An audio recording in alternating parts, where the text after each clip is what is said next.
What's up, ladies and gentlemen? This is your boy Biggie, and of course, as you see, uyu munsi ntabwo nicaye njyenyine ako mumaze no kubimenyera.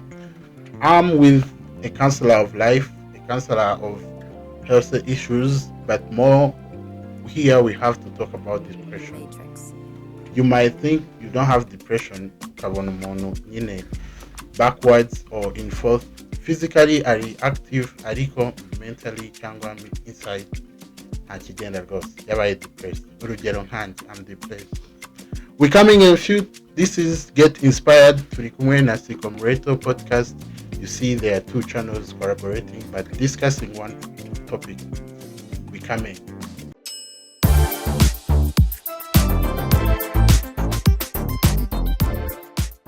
Yes, as I told you, I'm here with Daniella. Daniella Shema. Like, tell us, who are you, like, in short terms? Wow, that's a big one. A big one? Where to talk about yourself, I understand. Iki kibazo cya mbere gikomere rumo. Cyane. All right. Ni karibu nanone. Start. Alright. Nkuko ya Big yabivuze, nitwa Daniella Shema, nkaba ndi CEO wa SICOMERENTO podcast. SICOMERENTO igamije kuvuga on mental health and the stigma around it. Haracyari stigma around mental health mu bantu bose. Ari mu bakire, ari mu bana, ari mu bangavu, ahantu hose stigma of mental health. Okay. So turi hano rero kugira ngo tuganire kuri depression. Okay. Depression. So when you said that you're depressed, how do you feel? No, I was joking, but I don't know. Like you tell me whether I'm depressed or I'm not depressed. So, ukoriki mu buzima busanzwe, what do you do, like, Daniella? As I said, I'm a CEO of SICOMERENTO. We have a creative hub where we teach people and we make awareness about mental health. Wow.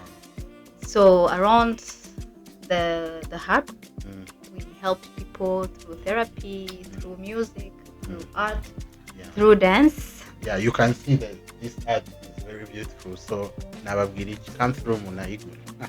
You know, right? Yeah. So Daniella, many youth say that we can't talk about depression because I'm not depressed. How can someone tell that I'm depressed? Cyangwa se weho iyo namubonye you can tell that they are depressed. Akenshi ubibona mu myitwarire. Ubundi ni igihe umuntu, the way he behaves, the way he feels, the way he think, biragaragara.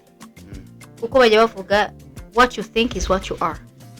Utekereje ibintu bini negative biba bituruka kuri depression, wenda kuri stress urimo cyangwa kuri anxiety ufite runaka, ugasanga uri gutekereza ibintu bini negative. Rero igihe umwegereye umuntu nk'uwo, uramwegera ukamuganiriza ukabona ko koko ari depressed, wenda yagize akazi kenshi cyangwa se nako kazi ntako afite. Nk'ubu ngubu unemployment rate is hejuru cyane. Abantu bari kurangiza kwiga. Nanjye umubona ndi jobless, nshakira akazi. Niyo mpamvu bavuga kwihangira imirimo. Yego ufite talent, uzi hari ibintu uzi ushobora gukora, hari igihe utarabona kandi kazi ko gukora byitwa ngo nakazi, ariko you can get something small to start. Start with what you have and at least to get improving with time. Ako biraborohera kuvuga ngo start, ariko twe like the youth turavuga start where, like I am so talented, maybe I do music, I do this. Guhura noneho n'umu idol wawe umuntu uzagupushinga. I call it a push, a certain push, buri muntu akenera push. Gusa ntago ariko abantu twese tuyibona, like what can we do? Ikibazo ni kumenya amakuru ubu. Amakuru, information. Do you have information where there is? I think nibyo turaking. No, also it works hand in hand with a lot of stuff. There is that information, there is that position, there is that experience. Give us some experience. Iri hejuru. Like ni gute nza kusaba akazi ukambwira ngo you need an experience of 2 years. Niga nibwo natangira. Yeah. Nibwo urumva twatangira. niyo mpamvu hazamo iyo depression kubera environment urimo itaguha umwanya wawe ufite akazi ukeneye cyangwa ufite responsabilité zindi zikureba mu bigo baye wenda uri imfura uri umuhungu mu bakobwa kandi there a lot of expectations bavuga ati niba uzacungura umuryango uyu ni we bakabona aracyabasaba boxa mu rugo biba bigoranye ariko so nyine you think unemployment can cause depression on a higher rate? A lot because we live in an economic and capitalist world. You need money to make to survive and exchange everything. So hari rero so I have another form of depression causing mu rubyiruko because we are specifically focusing on the youth. Yeah. So it's called FOMO, fear of missing out. This is like, I don't know whether you guys get it, ariko ni kwa kundi umuntu avuga ati abandi banatungana bafite ibi cyangwa bari hano cyabagiye hano. Urabona aya mashow yose aba muri Kigali basohotse bagiye hano njyewe cause it's not that maybe ntago najyayo, maybe my parents barankanira go certain section ya parents nayuze kwikomozaho niba nabo bataya depression, but physically ugasanga nyine umuntu arahari nyine mu rugo muri kumwe ariko kuri nko kuri Instagram ari scrolling ngo arebe ibyabereye wenda za real cause byabereye big arena. That's the life of comparison.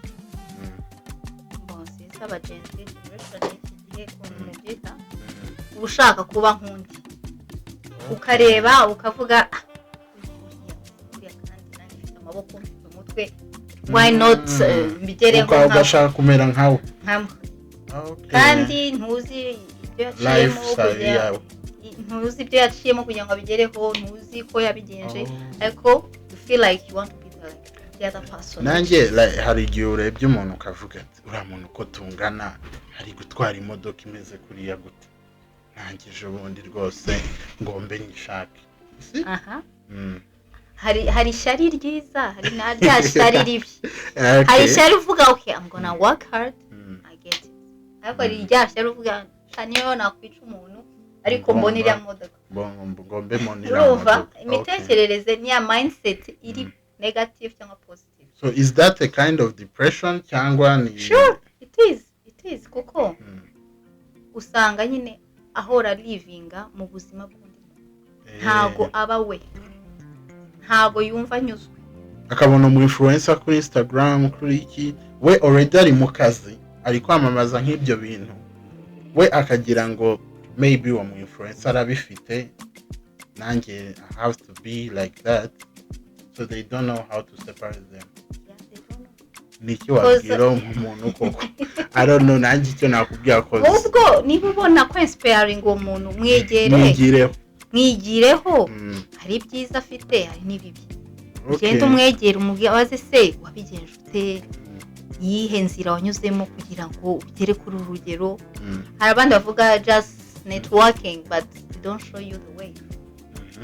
If possible approach nawe umwima hari mwegere umubaze kandi arabikwereka, arakubwira nakoze ibi naratangiye ariko tangira n'ahantu ufite akantu gatoya wumva ushaka gukora gatangiye. I start by the way, first step ya mbere niyo igora, iyo utangiye ibindi byose bigenda bibone bigenda umenyana n'abantu, ukabona abantu baguchallenginga, ukabona abantu bakungura ubwenge bundi.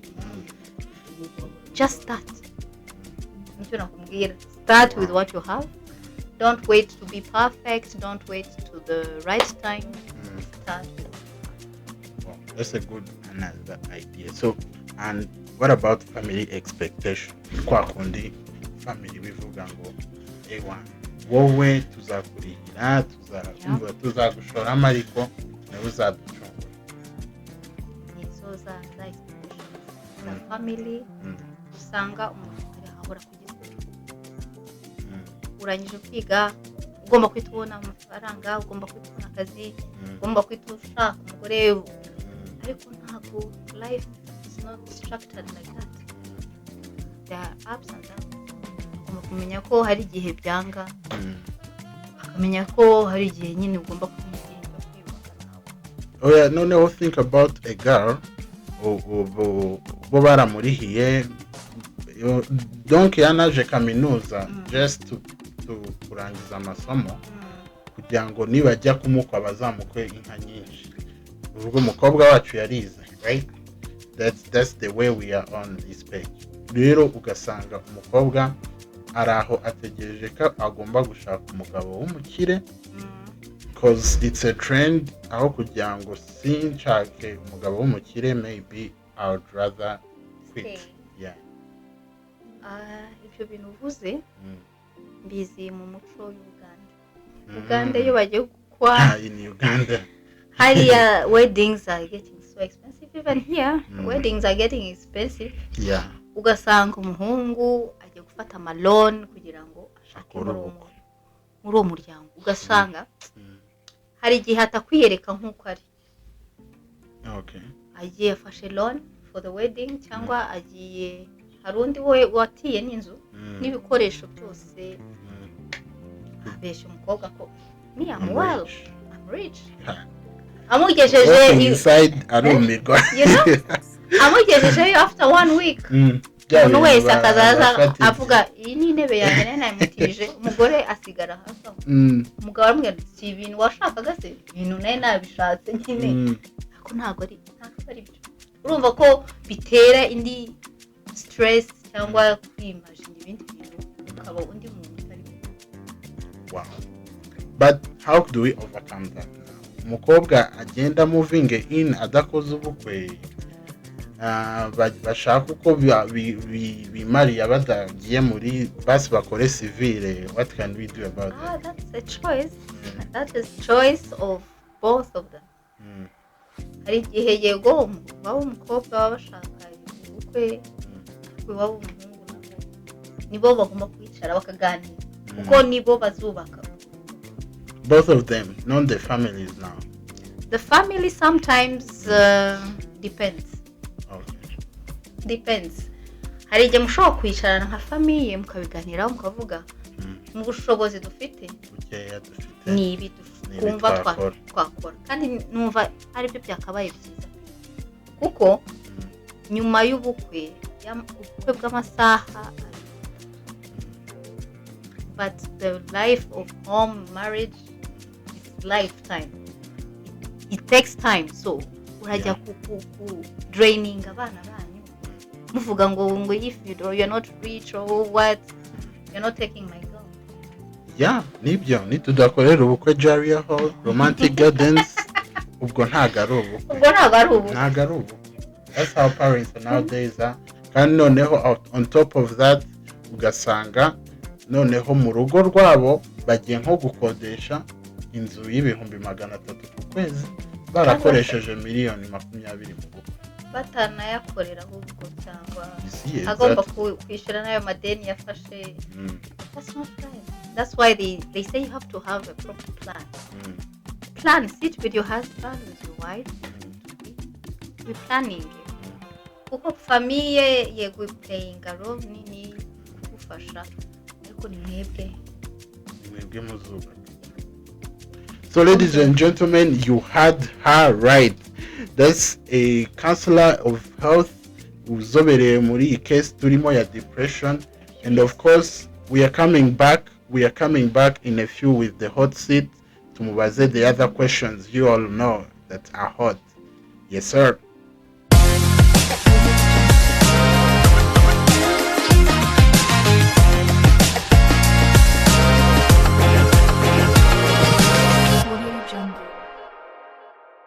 Yeah, ladies and gentlemen, we are back in action with the hot seat.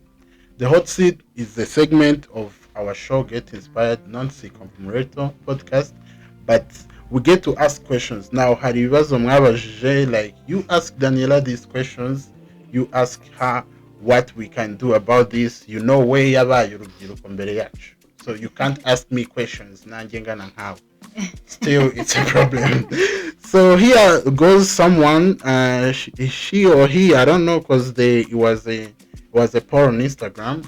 They got to ask many questions, but iya mbere yari kuvuga ngo I feel empty every day, but I don't even know why. Like I'm empty. Nta talent ngira, nta kintu nyine na kimwe mvuga usibye kwiga. They said except my school, I feel empty. Is that depression? It's a kind of it, because normally ari igihe wumva uri lonely, uri entouré n'abantu, uvuga wenda ibintu bavuga ntibikwenteresa, ibintu bakora ntibikwenteresa. It's also a sign of depression when you feel empty. Okay. Because you have a life, you have a family you live in, you have where you go to school, you meet people. Okay. So feeling empty, maybe you got it from trauma, depending on how you brought up, or you got violated, or you feel like you're nothing. At that time, it's when you feel that way, when you feel like I'm empty, I'm not loved, I'm not beautiful, I'm not handsome. That's why you start asking yourself, why me? Why me? Why do I feel this way? I get you. So nizere ko usubijwe. How do I tell someone but that I'm not okay in a proper way? In a proper way, it's good to say it out, because we are used of this thing of amakuru yawe meza, ariko indani ntabwo umeze neza. Nk'umuntu wapfushije ukamubaza ukamwohereza emoji iri guseka, umeze ute, nawe akavuga ejo bundi hari nk'umuntu nyine, hari nk'umuntu wabonye status y'umuntu yapostinze umukobwa mwiza, ariko hano muri caption yanditseho ngo rest in peace my girl. So the boy akibona umukobwa mwiza yahise replying ati wampaye nimero yes. Ntabwo yari yasomye. Ntabwo we yasomye like wampaye passes. Like it's very funny how instead of reading, so I think people should even notice that. Yeah, I should open up. If you have a friend, that's why you need someone or a space where to open up, to talk. Feel free to open up, to be yourself. Okay, like don't hide the emotions. Yes. Okay. Mostly though, that thing happens to men. They don't let it go. Nkuko warezwe uri umwana w'umuhungu, ugomba gukura uri umugabo, utagaragaza amarangamutima yawe, ntukarire, jya uhorana ibisubizo. You mean a man can cry? Yeah, why not? He's a human being. Why not? All right, I don't judge, but me, I can't cry. So that person should have where to open up, either a friend or someone you trust.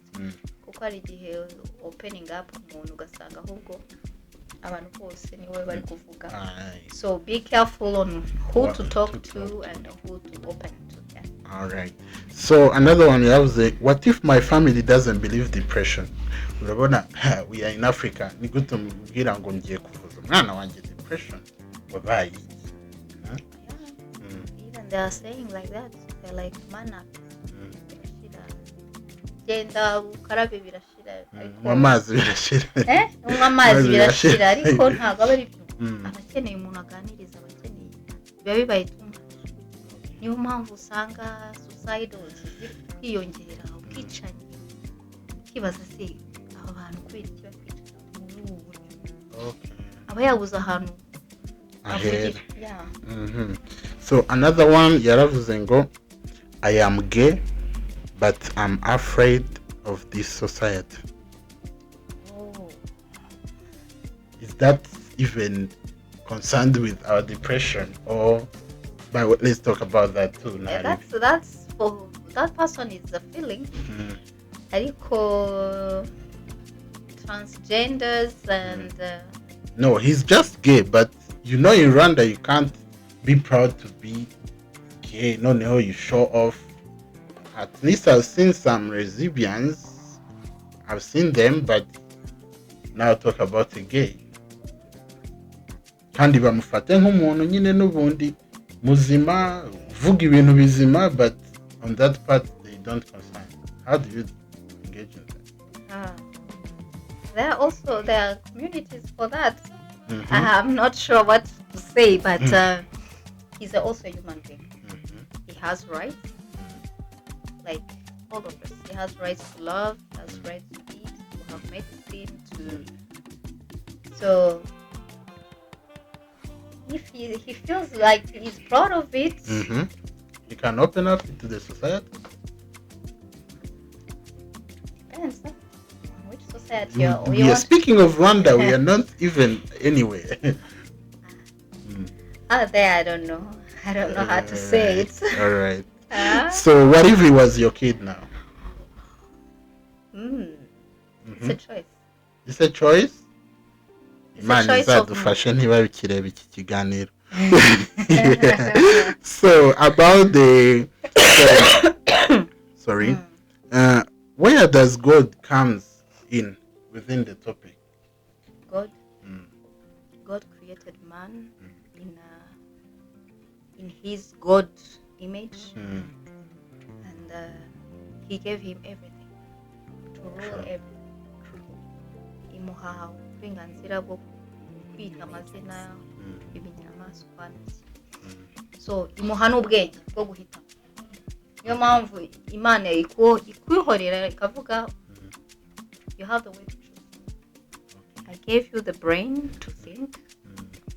Choose what is right for your life. So God is correct in everything, and it works in his time. Okay.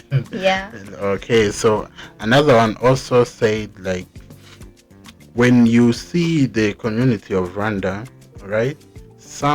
The youth, like, we're still focusing on the youth don't want to work hard. Like, they just want to earn without investing. Like, I don't know how to say it. Like, urubyiruko rwo mu Rwanda, they want easy money. If I can say that, easy money, easy come. Ibintu biza byihuse kandi ako kanya. They don't believe there's a journey of success from one brick to brick. So, gitangira ibintu, I have to be getting some income. What do you say about that? I would say work wisely. You can work hard, but you don't get anything. Wisely, like, know where to work and get the money. Being busy doesn't mean to be effective. Sometimes you can see someone, hey, I'm busy, but are you productive? So being busy is not the same time as being productive. No, not at all. It is that. Sometimes being busy is not being effective. So sometimes you call someone, he's like, I'm busy. Or, what are you doing? You're busy, but what are you doing? I can't talk right now, I'm busy. That's but funny. The person you really prioritize, you get a little time to talk to the person. Okay. So we have talked about everything, but now I think this is the two last questions I'm asking. So they go beyond relationship. It's a relationship question.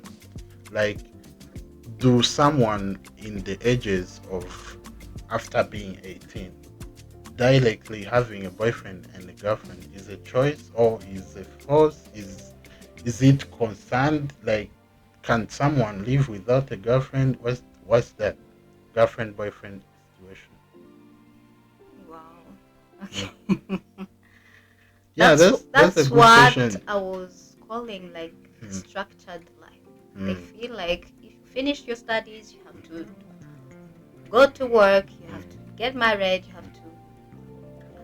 Sometimes you can start from anywhere you want and end up making it. Yes. There's no formula. There's no formula of life. Sometimes we make it so hard. The young ones, actually, we pressure them. You're like, hey, none urarangije ubu ngubu ugomba kudashaka. Unakibaza se umugabo bamukura ku isoko bamukura hehe? Washaka kutabyara, wabyara udakurikiza So every day there is another step to begin. I feel the young people who are watching should be you. Be you and have a conversation with your parents or the society you're living in. I know it's not easy, but there is time for everything. There is time for relationship. Ukura mu muryango bakubwiye kirazira gukundana n'umuhungu wagera iyo myaka yo gushaka umufiance nanone ukagira that insight yo kuvuga ati kutashaka kugiye cyangwa ugasanga nk'umuntu yigiye mu bigo biri singo ari abakobwa gusa cyangwa abahungu gusa wumva uri shy guhura n'undi muntu igitsina umukobwa cyangwa umuhungu wumva ukiri shy noneho bakakubwira ese utari muri relationship where to start you didn't get a menu or what how to do it so ni ibintu bigomba kuganirizwa ni ibintu kuko nutaganiriza umwana wawe ukiri azajya kudekura ibintu bitari byiza kandi so you need conversation. I think you had her right. And the last question, religion amadini yacu nyine kwakunda uvuga ati ewa ndi umwadeperi ndi umukatolike ndi umuki nayo hari igihe ateye depression kubera ko there are some things they are allowed to do. Maybe let me talk about the side y'abadeperi wenda ashobora kuba atatemerewe gusuka atemerewe kwambara iki kandi akabona bagenzi be barabyambara bikababera. I think that's a silent depression in some of Rwandan families. How do you say about religion and depression? Religion is most of the basic to building. Ko abantu benshi niho tuca niho batunaturinga how to become a woman, how to become a man. So hari igihe rero twibagirwa ko nabo ari abantu kumva they are so godly, they are so pure there, and we believe too much in them than to believe in God. We don't believe in the scripture, what the Bible says. According to this, say biravuga iki muri Bibiliya. Ugasanga ari nk'abakobwa benshi bikunzwe kuba mu barokore bakanga kumushingira ngo aratwite ariko ntibarebe side yo kuba azabyarira mu rugo wenda kubyarira mu rugo cyangwa bazikuramo kugira ngo bakore ubwo bukwe it's that cyangwa ugasanga umukobwa cyangwa baramuciye ukibaza se ahantu yarahungiye niho agiye kumerekera. Be realistic. You are a parent. If it happens to your daughter or to your son ukamwihorera gutyo ukamwirukana ukavuga oya wabaye igicibwa, you should not belong here, there are things they should be correcting. Kuko na Yesu ajya kubura yanda yaravuga ngo genda musubire, yaravajije se utaracumura amutera ibuye, habuze n'umwe, bose bagiye bagenda kandi bose nuko arakamara bakamucira iteka, ariko Yesu aravuga utaracumura bari umutera. So who are you to judge someone? You go there and you really you just be a Christian more than to believe the leaders. Ladies and gentlemen, that was us. That was her. That was me. Like, niba utarize uzasibira or rewatch the episode. But then Daniella, thank you for coming. Thank you so much, Vicky. Thank you for having us. Like, we just collaborated, but I really had this to the youth so that they can know more about the depression part. Niba hari ikintu wize, tell us in the comments. Make sure you subscribe, and maybe Daniella can tell us one word for a wise, and then we just count. One word. One word for a wise. As I said, be you. Don't wait to be perfect. have a friend or someone to talk, or a space where to talk to, and don't compare yourself. You are unique. Actually, you are unique. Be you and do you. All right. Make research. Goodbye.